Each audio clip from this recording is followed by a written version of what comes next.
afternoon, Wilkinson. I'm back. This afternoon, I am with Dwayne Ratleff. He is the author of Dancing to the Lyrics. And say hi, Dwayne. Hello, everyone. Okay, you got a book here. It's a really thick book. Yeah, it is. It definitely is. You brought me a copy, and I'll read it after this. So talk about the book. What's it about, and why did you write it? It's about being a young African-American gay kid in Baltimore in the 1960s and about what I saw. I wrote it for many reasons, but I'll start with the 1960 part first and go backwards. Everything I saw in the news about what happened in 1968 after the riots in like 120 cities wasn't what I saw. So I wanted to write about what I saw, what it was like, especially in this time with the war in Ukraine, what it was like to be a child and see hundreds of soldiers pour into your school, order you out by bayonet point, and watching it, just observing it. I mean, that doesn't happen in America to most people, but it did to me and many others. And I really wanted to explain that. So you said the riots in 68, right? Yeah. Talk about what were the riots for? 'Cause not everybody listening to this is going to know. 1968, Martin Luther King was killed, and then African Americans in 122 cities just lost it because, as one of my school teachers said at the time, it's like they killed our best effort. So now they have to see our worst behavior. And It really was kind of that. The ironic thing is he was killed on my mother's birthday. I remember watching the TV. She had just blown out the candles for her birthday, and Walter Cronkite came on and said Martin Luther King had been killed. And me being a young kid, for a while, I actually thought, oh my God, did my mother blow out his life? Because it happened at the same time. Right. And then I went to school, and then like on that Monday, the city just went crazy. It's literally, the city was burning. You could see it everywhere, but we still went to school that Monday. And Spiro Agnew was the governor at that time, and he ordered us out of school. And one of the things I did, I'm thinking, to me, white people were either only on TV or they were foreigners, and that we were the real Americans. So when I saw that many white soldiers with a bayonet, I said, America has been invaded. We have to do something. I'm a child. So. Right. So he ordered who out of the schools? All the kids. They were going to use the school. They thought they never did, but they thought they were going to use the school gymnasium to keep looters or anybody else who was in trouble. So Spiro Agnew closed the schools. Then one of the commanders of the National Guard came in and ordered us out of the school. Wow. And when I had to cross a park to get home, and there were probably about maybe 200 soldiers there. They had bayonets on them. And I wasn't really afraid so much. And I was kind of entrepreneurial in the sense because it was before lunch. And I went to a couple kids, if you give me your lunch money, I will go confront those soldiers. So I went up to him, I started yelling, I spit in the grass and told him to go back to Serbia. My little young mind thinking it's some place like Serbia or, some far country, because suburbia to me was like a foreign country. Now, how old were you? 9. I just turned 9. How did they react to that? Surprisingly, some laughed. Some of them were actually really kind of ashamed because, they had joined the military, they joined the National Guard for many reasons, but a lot of them just didn't want to go to Vietnam. And next thing they know, here they are having to confront their own citizens. So, right. But and kicking little kids out of their school. Yeah. But I will say this, the National Guard was way better than the Baltimore police. They were much more respectful. I almost feel ashamed today that I confronted them, but I was a young kid. They were in a bad position, but they were much more respectful than the police ever had been in East Baltimore. Had the police been a problem before that, do you know? Oh, always. Seriously. Years later, this isn't in a book, but I had an aunt. She had her church money in an envelope, and something happened, and the police came by, and they saw the church money, and they just took the church money because she couldn't do anything about it. And, I'm not saying they all were like that, and I don't know what it's like now, but it definitely was like that. Who's going to believe a black woman going into church saying this police officer who makes more money than she ever dreamed of took her money? And They did it because they knew that. Because they could do it. Just because they could. Right. So you mentioned earlier that what you saw and what was reported was different. What's the discrepancy? Well, the discrepancy is it was sort of like, there was this thing, it's like all of a sudden African Americans just went crazy for no good reason. It's like Martin Luther King was really trying to do a peaceful method, and when they killed the peaceful method, people just snapped. And the other thing that the discrepancy was that we were burning down our own neighborhoods. No, we didn't own any of those businesses. It still wasn't right to burn those people down. I'm not justifying that at all. But we didn't own those businesses. And the reality is Lyndon Johnson used the fear of the riots, even with Congress and the Senate. He said, look at Washington. It hasn't burned this much since 1812. And that's when the fair house, I think it was the fair housing. It was 1968, yes. Yeah, so it was there was a whole bunch of stuff, and it wasn't going to pass, but after that it passed, and it was because of the riots. It was a dead bill. The fear of having to fight Asians in South Vietnam and fight African Americans in their own country was just kind of like too much for them. They passed it not because of good heart, they passed it out of fear. I'm not saying that's the best way to get, but as an African American, I really didn't care how we got it. So what was the point of that? So you're saying they were trying to give your community something in that bill? Well, it was almost like an appeasement. Okay, so giving you a carrot kind of a thing. Yeah, it was. I mean, part of that, the other part of the bill was they made an anti-riot act. Of course, everybody's not for riots, but in some ways it wasn't a riot. One of the things that happened in Baltimore, people were trying to stop it, and the white businesses were selling to a black community they really didn't understand. They said, why don't you close your stores for a day of mourning and do all of that, because we're really trying to control this. And they just completely ignored it. A matter of fact, at the time, Nancy Pelosi's brother was mayor of Baltimore. He had just become mayor, and not slamming him. He was new. People just misread the whole situation. From start to beginning. I mean, from beginning to start. Or finish, sorry. I'm all touchy. Yeah, whatever. It's from one way to the other somehow. Okay. All right. So why'd you write the book? The other reason is I have nieces and nephews. I don't have any children myself. And I realize I'm the one who knows a lot of family history and things like, just because I was very curious about talking to it. So I kind of wrote it for them too. Like when I'm dead and gone, they can find out how they ended up in Connecticut, because that's where most of my immediate family is now. It's like they have no concept of where we come from, and so and some of them have read it and they were like, "Oh my God, we never knew it was like this." And it's funny because me and my sisters, we weren't hiding it, but we just really didn't tell them a lot. I think you kind of protect kids, and then when they're old enough to realize or be able to absorb it, you've kind of forgotten about it.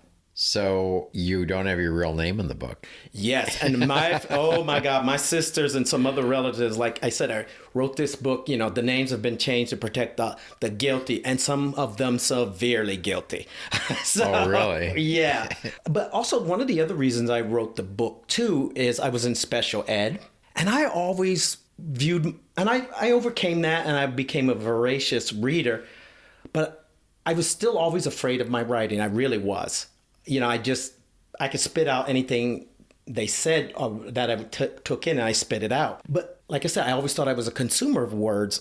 Then I realized, no, I'm a good storyteller. And my husband actually said, you're an open book. Why don't you write one? So that was the other reason I wrote it. In a way to kind of overcome a little bit of my fear of writing, because I was like, oh my God, there's no way I'm going to be able to do this. I mean, I was in a boiler room for like 2 years trying to learn to read, and here I am trying to write a book. Who are you kidding, Dwayne?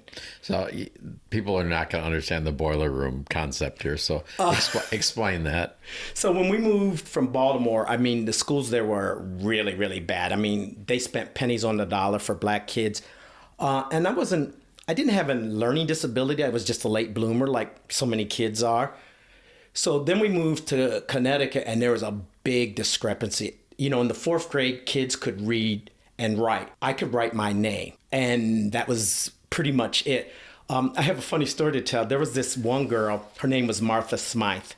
She was a really smart girl. The teachers, the pet, they loved her. And I was like just struggling.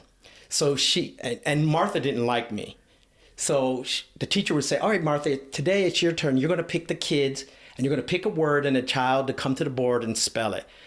Oh my God, that evil heifer called me. She would always pick you, Oh right? my God. No, but this time was really bad. She picked me and she goes, I want you to write the word hippopotamus. To this day, if anybody asks me to spell it, I go into shock. I don't know that I could spell that Yeah, today. I mean, in the fourth grade. But this is when I at least realized if I wasn't intelligent, I was at least cunning. I actually took the chalk, pressed it really hard against the chalk so it would make that screeching noise.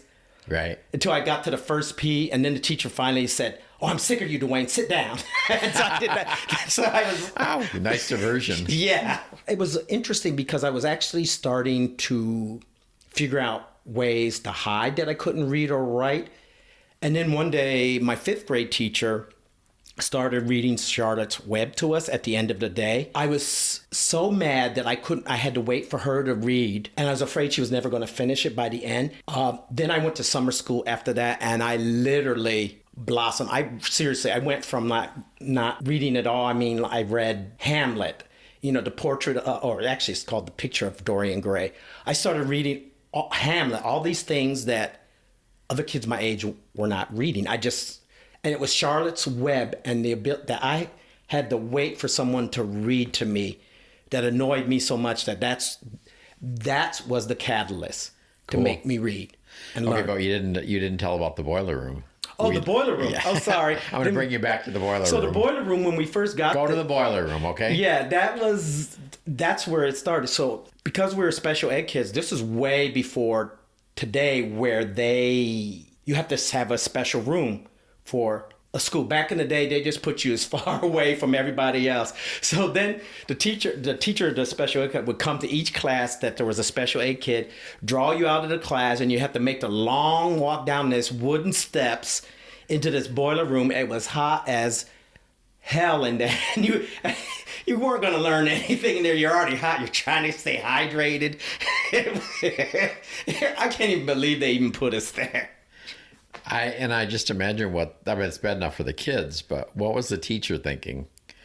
I have no clue. I mean, they get a boiler room? That was the only room available. I mean... Jeez. Because it was way... And the funny thing is, makes it even funny, I went back just recently to visit it, and I'm thinking, oh my God, now that school is a jail. Literally? Yeah, it's a jail. It's a jail? Yeah. They converted it into a jail. I'm like, oh my God. Oh wait, that's in Connecticut? Yeah. As a matter of fact, the name of the school was North School, and now it's the Torrington Police Department. Really? Yeah. So it's a police department with some cells in it. Yeah, and I'm like wondering, that? did they turn that boiler room into like solitary confinement? It's like, what is it now? Wow. Is it still as hot as it was before? Wow. So you told why you wrote the book, some of the reasons, but what is the book about? The book is about a gay African-American child moving from a rural town in Ohio. My mother moves there with a stepfather, and all the things you experience from going from rural America to, and fairly safe America, to Baltimore, where East Baltimore was rough. I mean, it was a very great place to live in some ways.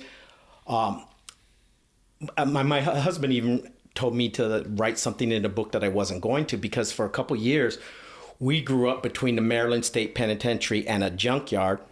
And my husband said, "Are you kidding? You're going to leave that out?" I said, "People would love to just make that up, and you're going to leave that out." So that's what made the book a little bit longer, because I started writing about it, and I'm going like, oh my God, this was really interesting what it was like to grow up next to a penitentiary. Because the prisoners would sometimes hit baseballs over, and all the straight boys would be running for the balls, and I would hang back because I really didn't want a baseball. I never liked baseball. Any other sports I was cool with. So one day I'm walking by the wall of the penitentiary, and one of the guards has a baseball, and he was nice enough to drop it for me so I can get it. And literally when he dropped it to me, he may as well have shot the partridge out of the pear tree, because I just shunned and are there any Barbies up there? It's really, I don't want a baseball. Really? No. So was it literally next door to you? Or like a block away? No. My bedroom looked on the wall. It was probably 30 feet Wow. Maybe. Yeah, about no more than 30 feet. And the other side was a junkyard? Yeah, behind our backyard was a junkyard.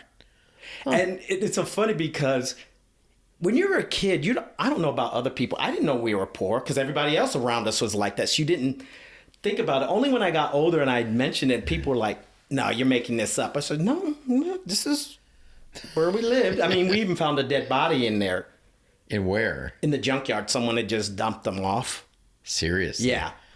Seriously. So you were the one to find it? Yeah, me and my sisters. And then you reported it?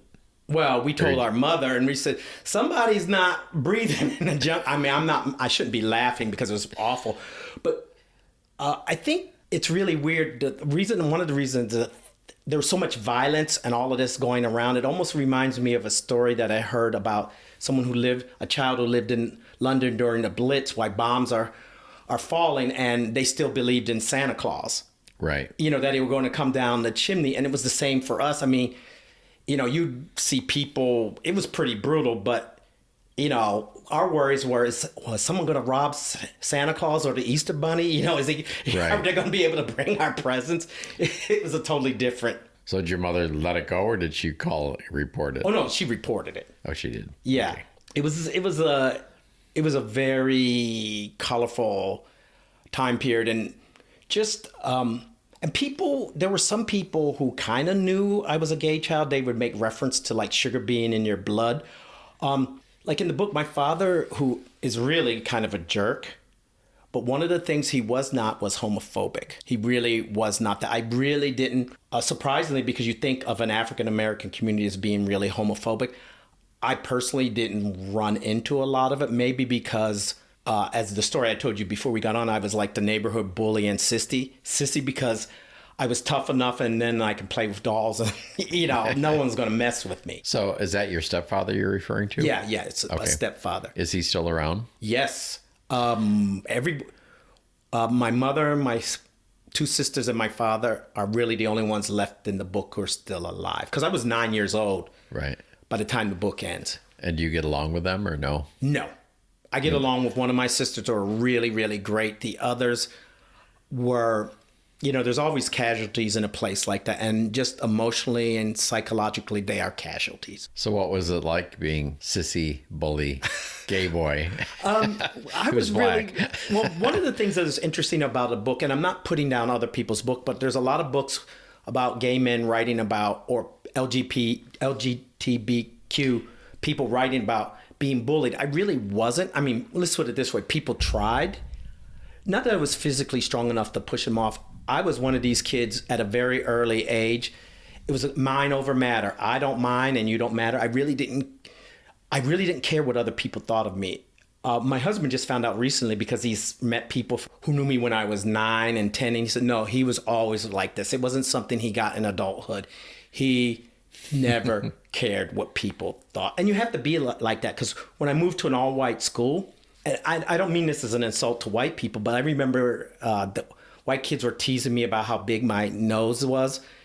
And instead of going home crying and being upset that, oh, my nose is big, I would just look at them. And once again, this is a different time period. I don't think this now, but I would turn to them and say, well, that's why you guys can't win any gold medals in sports and Olympics. That's why we're winning them all, because you don't have enough oxygen getting to your muscles to really do anything, because their nose, just your teeny noses. I said, you guys can't breathe. That's why you can't do anything. Oh, my God. So I wasn't the one who would go home and like, oh, they just teased me. No. I was not that kid. Tell a story about the Barbie and the two boys. Oh, God. This is actually not in the book. When we moved to Connecticut, my family was able to finally really afford getting a doll for my sisters. Of course, I wanted to play with it right away. And it wasn't Barbie. It was kind of knockoff Barbie. As I was telling you earlier. Generic Barbie, yeah, right? generic Barbie. She didn't have, her dream house. She had Section 8 housing. She was ghetto Barbie, So I was doing her hair, and I sprayed some Grand Finale on it to make sure the hair stuck good. And these two... Wait, you got to explain what Grand Finale is. Oh, it's a hairspray that... Women in the South, but I think all over the country, when they got their hair teased, like the big hair thing. Yeah, then it froze in place. It's just like, nothing short of a tornado was going to move that hair. Okay. Your clothes would be disheveled, but your hair would still look great. Wow. Yeah. Yeah, it was called Grand Finale, I'm pretty sure. So you grand finale the Barbie, fake Barbie. Yeah, and so these boys came by and called me, unfortunately, they called me faggot and sissy. And I put the doll down very gently, and I proceeded to beat them like I bought and paid for them. And they went home crying. And I picked up the doll, finished doing the clothes, and my father was looking at the window, and he didn't know what to do because now I'm like the neighborhood bully and sissy. Really like gender fluid and all these things that are going on now. I'm glad we have terminology for this, but I was that way before. And not just me, many other people were. You know, we just didn't have a name for it. I thought it was normal to play with Barbies and even beat the crap out of someone. Now, I thought that was normal. What are some other highlights in the book? I would say my first visit to Connecticut. What I thought going from a really segregated black area to a white area. And the title of that chapter in the book is called Bird Baths and Doorbells, because you go to Connecticut, which is very affluent, although this town was not. It was kind of like working class, but even working class had more wealth than we did. And the thing that amazed me the most is like these people had bird baths and doorbells, and that's the title of the book. It's like Bird Baths and Doorbells. I was like, oh my God, white people have baths for their birds, and we barely have a shower in our house. It's like almost out of spite, I wanted to push one over. It's like, well, you got a bath and we don't. Right. It's just the contrast of it. It was like, wow, whoa, and just running into like seeing all that wealth. And I will also say, for me, it was an eye-opening experience for me because it was the beginning of, I realized how ignorant I was. Not in the pejorative sense, like, oh, you're ignorant. I mean, I just didn't know things. And going to Connecticut threw that right up in your face because you get to see what you don't know in a real textural way. You could feel it. But the other thing is, after 2 or 3 weeks of being there, I also realized how ignorant they were. They had no concept of other cultures. They had no concept. It was almost like they lived in a black and white world, although it was wealthier than mine, the one I come from, and I lived in Technicolor. And the other thing that was interesting about that, Baltimore was a place that news happened to you. Connecticut was a place you watched it on TV. It was a very, very different experience. And there were other things like, going back to the Martin Luther King thing, there was just a whole series of things that were happening. And like right after that incident, Bobby Kennedy was killed. And I remember that really well because we actually stood along the train tracks as the train is coming from New York to go to Arlington, Washington, and then on to Arlington. So we're standing there, and after the riots, people, black and white, are lining the tracks, you know, because everyone's kind of weary, and we're trying to figure each other out. I mean, white people were on the north side, and we were on the south side of the track, but there was still some mixing. And the thing I remember the most, and most people don't realize this, and I thought this was an odd thing, when there's a tunnel we were waiting for, there's a tunnel where the train came from New York City. Well, I'm still a child, so I don't know what it is, but there's a cemetery above the tunnel.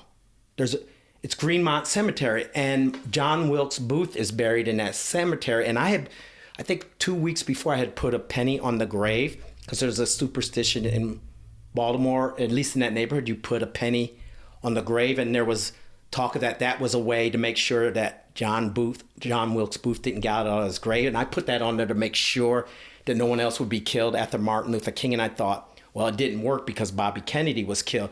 But literally, the train came almost right under his grave. And if you didn't live there, you wouldn't realize that. Wow. So it was like a tunnel, and above it was literally the cemetery? Mm-hmm. And it was so funny because the irony of that, I think Maryland is one of the, that cemetery had more Confederate generals and soldiers buried in it than any city anywhere in the North.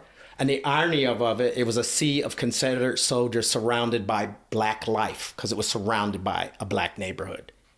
Of course, that didn't dawn on me until later on. I put that into the book from a future perspective. I did not know that as a child. That's another story. Well, I like stories. Well, the other thing is when we ran into, I remember the stores were burning and we were out of food because of the riot. And This is back in Baltimore now. yeah, 1968. It was like a couple days. It was a couple days after, and we're out of food. And my mother forgot there was a curfew. There was a curfew from, I believe, 4 in the afternoon to 7 in the morning, something like that. And my mother forgot, and she took me to go to the store, and we ran because we needed some bread or something to eat. And this soldier stopped us with a bayonet. He had the bayonet in the face. What are you doing now? And he was kind of surprised to see a mother and his child. And my mother said, we're hungry. We're going to the store. And she said, he was so sympathetic. I almost felt bad for him because he was so apologetic. He was almost like he was hiding his gun because he didn't want to be doing this for, like I said earlier. And my mother had a strange conversation with him about, like, he didn't want to be here either. He wanted to be in the suburbs with his barbecue. And it was just how embarrassed he was almost to even be there. And the funny thing is, he did tell us, he said, but I will give you news tomorrow that Department of Agriculture is bringing in some trucks for some food to bring in. And one of the centers, it was literally half a block from our house. He said, you be the first ones there in the morning and you'll be able to get food. And that happened? Yeah, it did happen. And of course, everybody who knows me, no one on the radio does, I am a food person. So I woke my mother up first thing in the morning and we were the first ones in line. I made sure of that. And also how we stopped believing in Santa Claus. My father accidentally took me up and I saw all the toys wrapped, so I knew there was no Santa Claus. So, of course, I'm not a sympathetic brother. I let my sisters know there's no Santa Claus, which was really not a bad thing for us, okay? So we decided there's no middleman. So now we could start pestering our parents. So we weren't really disappointed, but the funniest thing is we had a cat that got under the tree and accidentally scratched over one of my mother's presents.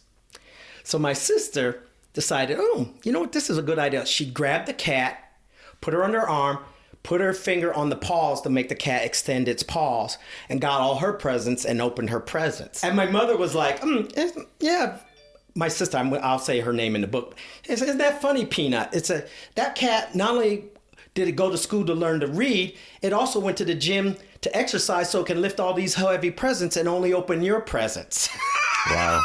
So we were really, we were feral kids. So it was just an interesting time because, I mean, you would never let your kids, like going back to the junkyard, I walked by that prison and going to school. My mother took me to school the first day, and then not after that, you didn't. Also, another time we found somebody shot in the head, just leaning on the ground. So he was changing his tire, and someone shot him in the head, and there he was, frozen, and we just went to school. It was, but it wasn't just violence. There were really characters that were really funny. And I think this is a funny story. Like, my bird dies. And one of the first Black Catholic church in the United States was in Baltimore because it's a very Catholic city. And this was after the riot, and I'm a little kid and I want my bird to go to heaven. I absolutely have to have my bird go to heaven. So I wanted a real funeral. I had a nickel, which was rare for me to have money. I think it was probably leftover money from me taking it from the kids from lunch when I challenged the National Guard. So they were closing the black church down. But there was a white person there who was there until they whatever, and I was afraid to go talk to a white person. But I needed to have my bird go to heaven. So I knocked on the door, and this white priest answers it, and he was really, really nice. And I said, I want a funeral for my bird. I want to make sure he goes to heaven. And I said, I want you to speak that God's language, which is Latin. I didn't know what it was. Matter of fact, the title of that chapter is called God's Mother Tongue, because I didn't want him to speak what I heard in my church. I wanted Latin. Right. I wanted Latin. Right. And so he was really nice about it. So he said he would do it. And I said, here's the nickel. He said, no, I don't want your nickel. I said, no. I don't want my bird to have any cheap funeral. I want you to take the nickel. Okay.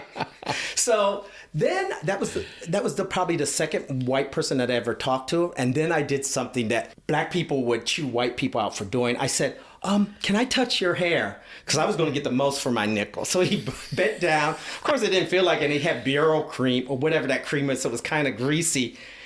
Brill cream. Yeah. And so, But the funny thing is, I remember I got mad at myself because years later when I had an afro. People wanted to touch it. So this white kid wanted to touch my hair. And I go to him, oh, don't touch our hair. Black hair products are poisonous to white kids. And he snatched his hand away. And I'm thinking, God, I'm really kind of intolerant after this nice priest let me touch his hair. And the bird did have a nice funeral. And we were so into it that I remember, because the pigeons lived, it was a pigeon actually, they lived on row houses up above. So we were thinking, how are we going to get his relatives could come to the funeral? The pigeons' relatives? Yeah, we did.